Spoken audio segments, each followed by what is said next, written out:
welcome back to the deep dive. So, if you're like most people, you've probably been taught forever that the smartest thing, the responsible thing to do with money is, well, save it. Stick it in the bank, low-risk account, keep it safe. Exactly. But today, we're kind of tearing that whole idea apart. We're diving into a philosophy that says maybe that very act, saving, is what stops people from actually building wealth. It's definitely a pretty radical way to think about finance, yeah. We're looking at sources that ask this really counterintuitive question. Why don't the really successful financial players hoard cash in savings accounts? Right. What do they know that we don't? Well, according to these sources, the answer is that money isn't meant to be a safety cushion, not primarily. It's described as energy of exchange. Energy of exchange. Okay. And that energy, it has to be kept moving. Constant motion. That's the core idea. Okay, but before we really dive in, maybe a quick clarification for you listening. We're not saying you shouldn't have, like, an emergency fund, right? Oh, absolutely not. That's different. You need that buffer for the unexpected, the flat tire, the sudden bill. Yeah.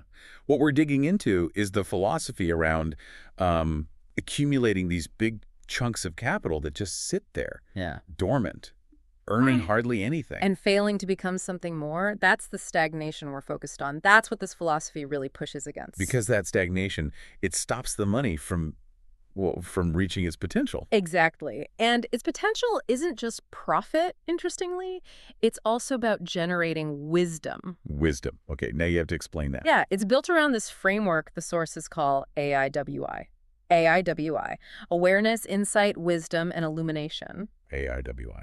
And the idea is if money is static, just sitting in the bank, it can't move through these stages. It's stuck. Okay, let's unpack AIWI then. How does that apply to, like, a dollar bill or a $1,000 bill? So think of money as that kinetic energy, right? The force driving commerce. Mm-hmm. AIWI describes let's say, the quality of its movement. Awareness is just step one. Recognizing the money exists, its current state, what it could do. Seeing the potential. Exactly. Then insight. That's understanding where that energy should go next. Spotting the opportunity, the market flow, the need. Making the connection. Right. Then comes wisdom. This is where the magic happens, according to the sources. It's what you gain from successful movements, from the lessons learned when things don't work out. Your money becomes intelligent capital. So the money itself gets smarter, or you do? Both, really. The capital carries the imprint of past successes and failures. And finally, illumination.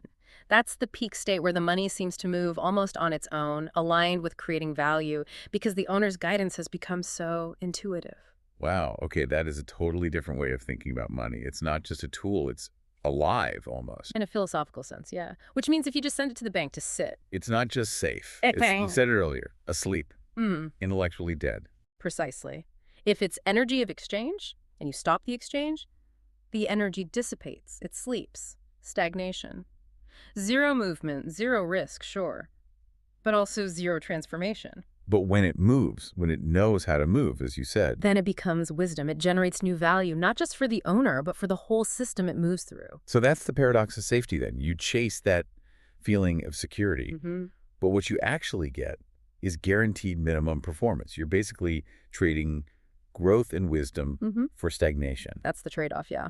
Emotional comfort versus the active work needed for real financial growth. The owner has to be the guy, the conscious director of this energy. Okay, this sounds very modern, maybe even a bit theoretical. But you mentioned the sources say this idea, this math of motion, is actually quite old. It is, yeah. There's a fascinating example they bring up, rooted in the Jewish tradition, goes way back. How far back? Like the 18th century.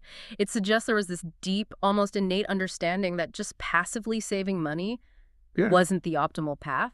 They already saw the difference between bank interest and, like, active profit. Absolutely. They understood leverage and velocity even then. They saw that maybe 5%, maybe 10% interest from a bank, if you could even get it reliably. Which wasn't always a given back then. Right. It was nothing compared to the potential 100% profit, or even more, that they could generate by actively, intelligently circulating that same capital themselves. Through trade, through investment, through, movement. That's a huge difference. Okay, but what does that intelligent investment cycle look like today? The 18th century market, isn't exactly the NASDAQ. True, the specifics change, but the principle, it's identical. Back then, maybe it was investing in knowledge of trade routes, observation of supply and demand. Today, it might be investing in, say, your own education to increase your earning capacity. So investing in yourself. Or in systems, maybe technology, that lets your capital move faster, multiply quicker. Building a business infrastructure, advanced market study. The point is, the money isn't sitting. It's constantly circulating, multiplying, transforming, because the owner is actively looking for ways to keep it moving intelligently. And this brings us to that story you mentioned, the one that really makes this concrete. Joseph Pulitzer. Pulitzer, yeah. He's like the poster child for this idea of money transforming into wisdom. He starts out with basically nothing. A penniless immigrant soldier earning half pay. By any conventional wisdom, he should have saved every single penny he could. Right. Just for survival. You'd think so. But he didn't. Instead of hoarding it, he channeled the very limited cash into the journey of learning. Journey of learn. What does that mean in his case? Books, school. It means his money didn't just sit there. It was immediately consciously put to work improving his capacity, his writing skills, his understanding of politics, American society, his ability to make timely decisions. Which is that insight part of AIWI. Exactly. And that constant movement, that relentless reinvestment of small amounts into skills and market awareness, that's what eventually built his entire journalism empire. So it wasn't just luck or a windfall. It was deliberately using financial energy, however small, to create more capacity. And awakening in financial thinking, like the sources say. Precisely. Not a miracle, but a mindset. Which leads us to maybe the crux of the problem for a lot of people today. The sources argue that, many people work their whole lives and never get rich. And we usually blame it on not having enough money to start with, right? That's the common assumption, yeah. But this philosophy flips it. How so? It argues the root cause isn't the lack of money to invest. It's a lack of, and this is a direct quote, faith in the value of the money they create. Lack of faith. Yeah. What does that mean practically? It means they fear losing the money more than they desire seeing it transform and grow. So they let it sleep. They don't trust their own ability, their own potential wisdom to guide that money effectively. Okay, I have to push back here a little, playing devil's advocate for someone listening. This idea of constant movement, investing in wisdom, taking calculated risks, doesn't that feel like a luxury? Something only people who already have money can afford to do. If I'm barely scraping by, how can I risk anything on a journey of learning? That's a really important question, and the philosophy tackles it directly by reversing the cause and effect. It argues that the wealthy became wealthy because they adopted this mindset when they had very little. So it's the mindset first, then the money. Yes. It's about fundamentally changing your relationship with money. The wise person, according to this, doesn't see money as something precious to cling on to for safety. Yeah. They see it as something to train. Train, like a dog or an apprentice. Acting like an apprentice, turning money into a disciple. That's the metaphor used. Yeah. And you give this disciple strict rules. Okay, I like that. Train your money. What are the rules? Yeah. How do you enforce disciple training on a dollar bill? The sources lay out 3 core rules. Non-negotiable rules, whether you're training $10 or $10 million. All right, let's hear them. This sounds like where the philosophy gets really practical. Rule number 1, every single dollar must learn how to generate profit. Every dollar? Every dollar. It means when you send a unit of currency out into the world, it has an assignment. Come back with friends. Bring back more than you started with. And if it doesn't? If the investment fails? Then the owner's job is to understand why. Why did the mission fail? What's the lesson? The dollar might not return with profit, but it must return with intelligence. Okay, so it's an expectation of return, even if that return is knowledge instead of cash sometimes. That's different from just spending, where you expect nothing back. Precisely. Which leads to rule number 2. Every expense must yield value. Yield value. How's that different from profit? Value is broader. This distinguishes between just, unconscious consumption and consciously investing in yourself or your systems. If you buy a new gadget, its value isn't just the temporary thrill. Does it make you more efficient? Does it improve your capacity to earn or create? So even buying coffee could be okay if it genuinely helps you focus, be more productive. Potentially, yes, if that's the conscious intent and outcome. If you take a vacation, the value isn't just the break. It's the insight gained, the rest that restores your energy, capitalizing your own body and mind, potentially preventing burnout, which is a huge expense later. Okay. Value, not just pleasure. Makes sense. Yeah. What's the third rule? You said it was critical for wisdom. Rule number 3. Every investment must teach the owner something new. This is the absolute cornerstone of getting to that wisdom stage in AIWI. Teach the owner something new. Yeah. So if you start a side hustle and it crashes and burns, you haven't lost money in the traditional sense. You've purchased a lesson. An expensive one maybe, but a lesson nonetheless. The dollar returns is wisdom. Exactly. You have to consciously extract that lesson. Why did it fail? Was the market research bad? Was the pricing off? Was my timing wrong? What did I learn about myself, about the market? So if I'm getting this right, the success of a financial action isn't just measured by the change in my bank balance. It's also measured by the knowledge I gained. Precisely. So if I lose, say, 10 grand on a bad stock pick, but I figure out exactly why that sector is flawed, that knowledge itself is the return, because it stops me making $1 million mistake later. That is the very heart of conscious money circulation. Without that conscious reflection, money just leaves and vanishes or comes back dumb. Yeah. With it, the money is intelligent. It's not just working for you, it's going to school for you. That completely reframes failure, doesn't it? It's not a disaster, it's tuition. It's tuition for the school of wisdom, paid by your money disciple. And practicing this, training your money this way, leads to a huge shift in perspective. The sources actually talk about 3 distinct groups of people based on their relationship with money. Right, you mentioned this breakdown earlier. Let's nail it down.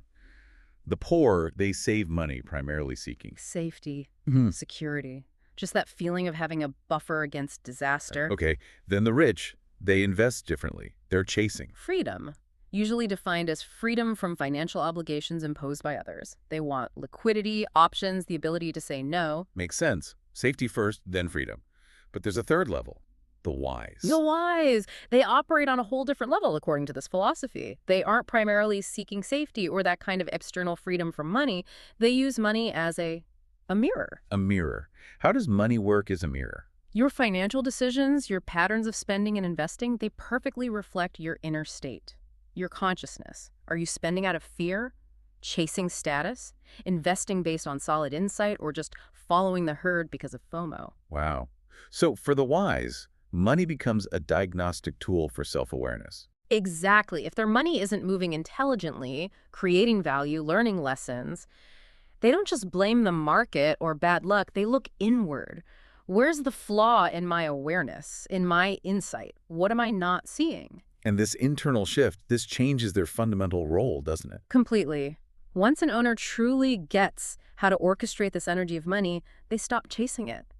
They're no longer just a profit seeker trying to grab a bigger slice of the pie. So what do they become? They elevate themselves to become a value coordinator. A value coordinator. What does that mean? Their main focus shifts. It's not just about maximizing their own margin on every deal. It's about ensuring that the transactions they participate in, the systems they build, actually amplify the total value being exchanged. They coordinate the flow of energy to create more value overall. Because they know that if the whole system thrives, that amplified value will naturally flow back to them, often in ways they couldn't have predicted. As intelligent capital, as opportunity, as wisdom, it becomes less about taking and more about facilitating. that changes the entire game of business, doesn't it? You're not just trying to win against competitors. You're trying to coordinate movement that benefits everyone involved, including yourself. It's the ultimate expression of that AIWI framework. It's reaching illumination. The money flows almost automatically, serving a bigger purpose because the owner's consciousness is now focused on that higher level of coordination, not just accumulation. Okay. We started with this really provocative idea. Don't save money. For someone listening who's maybe intrigued, ready to shift from just passive saving to this idea of conscious circulation, what's the final piece of advice from this philosophy? I think we have to circle back to the core message. Don't just save money, invest it. Invest it primarily in your own wisdom and intelligence. Because that's the only truly safe place. The sources are very clear on this. True security, the only safe deposit box that really matters, exists only when money is held and guided by a conscious mind. Your own developed awareness and insight. That's your best protection against inflation, market crashes, anything. So build the internal capacity first. Exactly. And if someone wants to take the very first step, like right now, today. Yeah, what's the immediate action? Start activating rule number 3 immediately. Begin by just observing yourself whenever you spend money. Pause for a second before you tap the card or click buy. And ask. Ask, what knowledge is this money going to bring back to me? Even if it's a small purchase. Is this unconscious habit, or am I consciously choosing to exchange this energy for something, a tool, a piece of information, an experience that will teach me something or increase my capacity? Because every financial act is that mirror. Every single one reflects your current level of consciousness. Are you spending like someone asleep at the wheel, or are you deliberately purchasing wisdom bit by bit? It's the difference between being a passive victim of your finances and an active student. That's a great way to put it. Active student. So maybe we can leave you with that final thought, the summary statement from Dr. Viet, the AIWI coach mentioned in the sources, for you to really chew on. Okay. Money does not stay still. When money knows how to move, it becomes wisdom. Powerful stuff. Thank you for joining us on this deep dive.